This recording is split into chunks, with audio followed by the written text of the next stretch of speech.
واقترب الوعد الحق فإذا هي شاخصة أبصار الذين كفروا يا ويلنا قد كنا في غفلة من هذا بل كنا ظالمين۔ اور سچا وعدہ قریب آ پہنچے گا، اس وقت کافروں کی آنکھیں پھٹی کی پھٹی رہ جائیں گی۔ وہ کہیں گے ہائے ہماری بد نصیبی، بے شک ہم تو اس سے غفلت میں تھے بلکہ ہم ہی ظلم کرنے والے تھے۔ تو اب یہ جس سچے وعدے کا فرمایا جا رہا ہے یہ کیا ہے؟ اور اس وقت کافروں کی آنکھیں پھٹ جائیں گی، حیران ہوں گے، گھبراہٹ ہوگی، پریشانی ہوگی۔ وہ کہیں گے ہائے ہماری بد نصیبی، یا ویلنا قد کننا فی غفلۃ من ھذا بل کننا ظالمین۔ وہ کہیں گے ہائے ہماری بد نصیبی،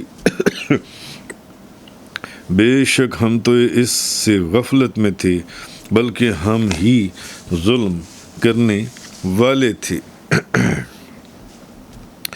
اب وہ جو سچا وعدہ قریب آ پہنچے گا جس کا اس آیہ مبارکہ میں ذکر کیا گیا، اس وعدے سے مراد قیامت کا دن ہے۔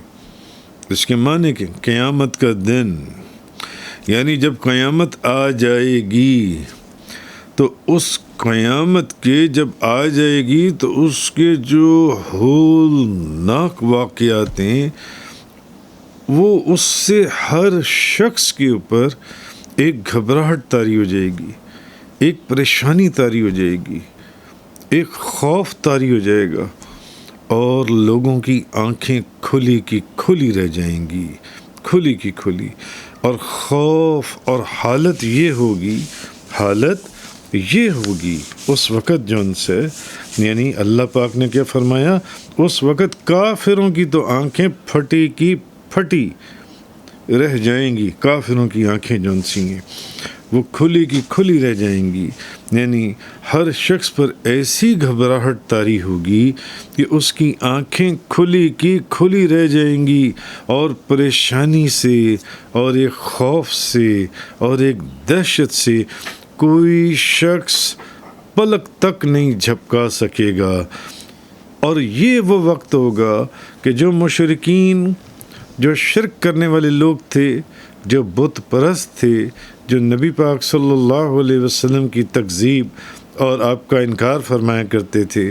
اور اللہ کی آیات کا انکار کرتے تھے، وہ اس وقت افسوس کر رہے ہوں گے،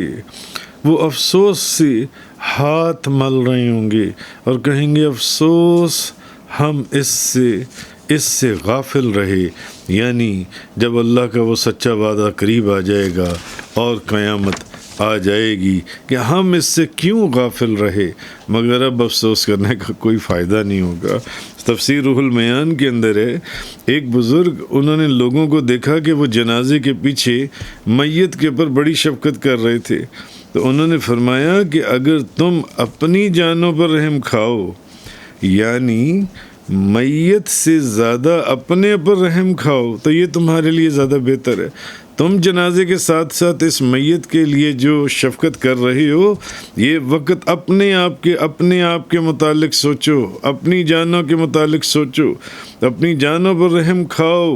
میت سے زیادہ اپنے پر رحم کھاؤ، کیونکہ جس کا جنازہ تم لے کر جا رہے ہو وہ تو فوت ہو گیا، وہ تو مر گیا،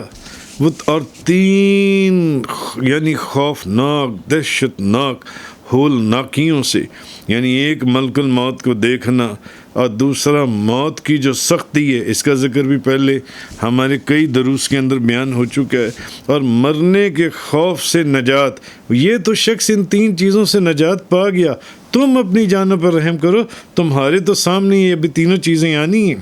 ملک الموت نے بھی آنا ہے، موت کی سختی بھی آنی ہے، اور مرنے کے خوف سے نجات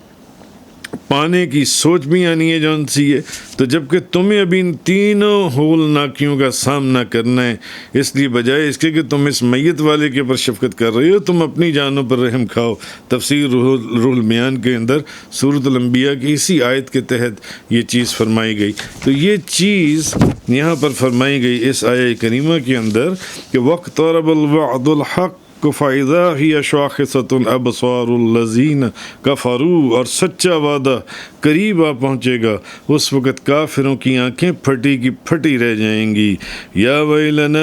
قد كنا فی غفلۃ من هذا بل كنا ظالمین. وہ اس وقت کہیں گے ہائے ہماری بد نصیبی، بے شک ہم تو اس سے غفلت میں تھے، بلکہ اصل میں تو ہم ہی ظلم کرنے والے تھے. کہ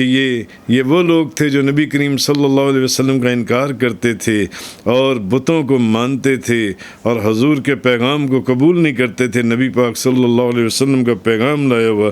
اس وقت یہ روئیں گے خوف اور دہشت اور پریشانی سے، جب ان کی آنکھیں پھٹی کی پھٹی رہ جائیں گی کہ جس قیامت کا حضور فرمایا کرتے تھے وہ قیامت آ گئی اور وہ دن آ گیا. اب یہ افسوس کریں گے کہ ہائے ہم نے یہ کیا کر دیا، کاش ہم اس بات کو پہلے ہی تسلیم کر لیتے جو کہ نبی کریم صلی اللہ اور اس کے رسول نے ہم تک پیغام پہنچایا تھا. وآخر الدعوانا ان الحمد للہ رب العالمین. تفسیر قرآن کا یہ لیکچر انگلش میں سننے کے لیے براہ کرم ڈسکرپشن میں موجود لنک پر کلک کریں.